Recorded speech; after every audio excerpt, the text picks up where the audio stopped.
आप सबका यहाँ पर स्वागत है। जैसा कि आपको पता है 2 मई 2022 से जो जन सुराज अभियान की शुरुआत हम लोगों ने की है, उसके तहत 2 अक्टूबर 2022 को पश्चिम चंपारण भितिहरवा गांधी आश्रम से हम लोगों ने जन सुराज अभियान के तहत एक पदयात्रा शुरू की रही है। उस पदयात्रा को करीब करीब अभी 2 बरस होने को आए हैं। इन 2 वर्षों में बिहार के करीब करीब 60% गांव, पंचायत और विधानसभा क्षेत्रों को पैदल अभी तक हम लोग चल पाए हैं। चंपारण से चलकर उत्तरी बिहार के ज़्यादातर जिलों को कवर करते हुए अभी हम लोग सुपौल तक पहुँचे हैं।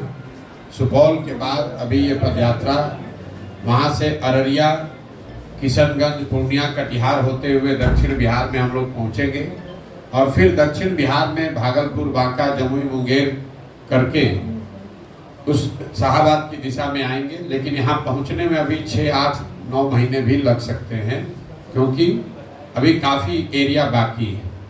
लेकिन 2 बरस के इस प्रयास में सोशल मीडिया या आप लोगों के माध्यम से बहुत सारे लोग जो साथी जन सुराज अभियान इस परिकल्पना से जुड़े हुए हैं, उनकी मांग पर मैं आज एक दिन के लिए आज आपके ज़िले कैमूर में आया हूँ। कुछ साथी जो यहाँ जन सुराज से जुड़े हुए हैं उनसे मुलाकात करेंगे।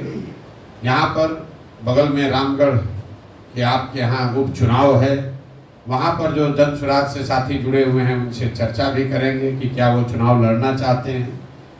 और शाम में यहाँ के प्रबुद्ध लोगों के साथ एक बैठक करेंगे और फिर मैं कल सुबह यहाँ से निकलूँगा। ये पदयात्रा का हिस्सा नहीं है, ये सिर्फ एक परिचय का दौरा है। पदयात्रा जब यहाँ करने आएंगे तो कैमूर जैसे ज़िले में कम से कम 20 से 25 दिन मुझे लगता है एक ज़िले को पैदल चलने में।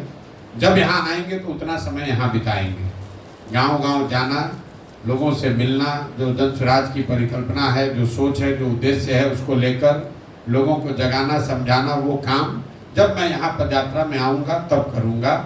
आज सिर्फ जन सुराज से जुड़े हुए साथियों से मिलना, उनके सवाल का जवाब देना, संगठन की यहाँ पर रूपरेखा क्या होगी, उनकी भूमिका क्या होगी, इस दिशा में हम लोग बात करने आए हैं।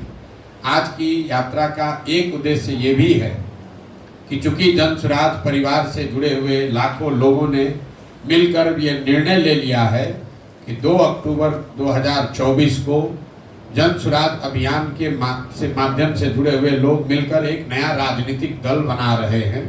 उस दल में जिन जिलों में पदयात्रा नहीं हुई है, वहाँ के लोगों के, संगठन से जुड़े हुए लोगों की भूमिका, उनका योगदान क्या होगा, उसको जानने समझने के लिए भी मैं आज यहाँ पर आया हूँ।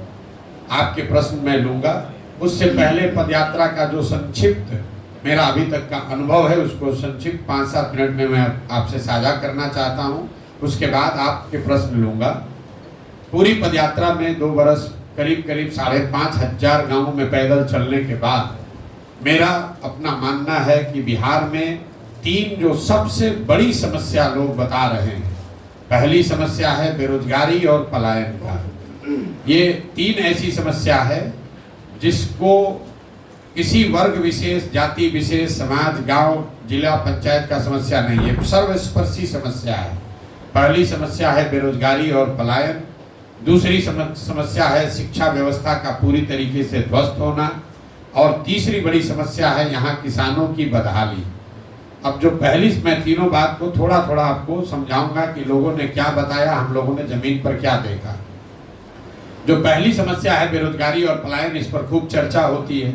आप जैसे लोग ये कह सकते हैं कि भाई बेरोजगारी पलायन बहुत मुद्दा है, इसके लिए इतना दिन पैदल चलने की क्या जरूरत है। तो पहले से लोगों को पता है, बिल्कुल ये लोगों को पहले से पता है कि बेरोजगारी और पलायन बिहार में बहुत बड़ा मुद्दा है। लेकिन इन समस्याओं के विभिन्न आर्थिक, सामाजिक पहलुओं की जानकारी आपको नहीं है, जो कि पैदल चलकर दिखी या हम लोग समझ पाए। इन समस्याओं के विकरालता का अनुभव जो हम लोगों ने गाँव देहात में किया, वो शायद आपको आंकड़ों में या समाचार पत्रों में जो आप पढ़ते हैं, जो नीति नियंता बताते हैं, उससे अलग है। उदाहरण के तौर पर पलायन को ले लीजिए। बिहार की सबसे बड़ी समस्या है पलायन।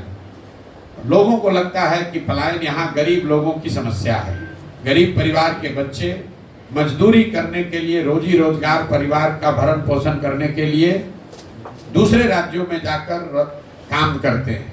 लेकिन 2 बरस पैदल चलने के बाद मैं आपको विश्वास से कह सकता हूं कि पलायन यहाँ पर सिर्फ गरीबों की समस्या नहीं है। पलायन ऐसी समस्या है जो हर परिवार की समस्या है। फर्क बस इतना है कि गरीब परिवार के बच्चे मजदूरी करने के लिए बाहर जा रहे हैं और मध्यम वर्गीय परिवार के बच्चे नौकरी और पढ़ाई के लिए बाहर जा रहे हैं। लेकिन बाहर हर परिवार का बच्चा जा रहा है। अगर आपको मजदूरी करना है तो भी बाहर जाना है, पढ़ाई करनी है तो भी बाहर जाना है, नौकरी करना है तो भी बाहर जाना है, इलाज दवा कराना है तो भी बाहर जाना है।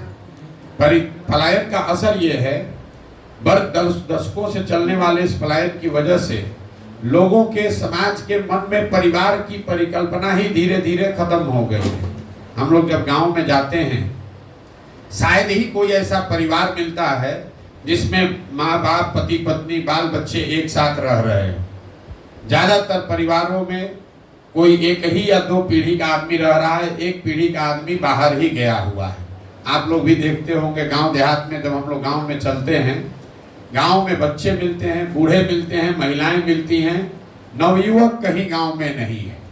ये पलायन की समस्या है। ये सिर्फ गरीबों का मामला नहीं है। दूसरा, पलायन सिर्फ श्रम का पलायन नहीं है। श्रम के पलायन पर खूब चर्चा हो रही है कि कितने लोग जा रहे हैं, लेकिन पलायन का दूसरा जो पहलू है कि श्रम का पलायन इसलिए है क्योंकि यहाँ से बहुत बड़ी संख्या में बुद्धि और पूंजी का पलायन है, जिसका कोई चर्चा नहीं कर रहा है। यहाँ से जो लोग पढ़ लिख गए वो वापस बिहार नहीं आ रहे। और तीसरी जो सबसे बड़ा पलायन है, जो कि श्रम और बुद्धि से भी ज्यादा, वो है पूंजी का पलायन, जिस पर कोई चर्चा नहीं हो रही है। हम लोग सोच रहे हैं कोई बाहर से आकर यहाँ 10,000 करोड़ का फैक्ट्री लगाएगा,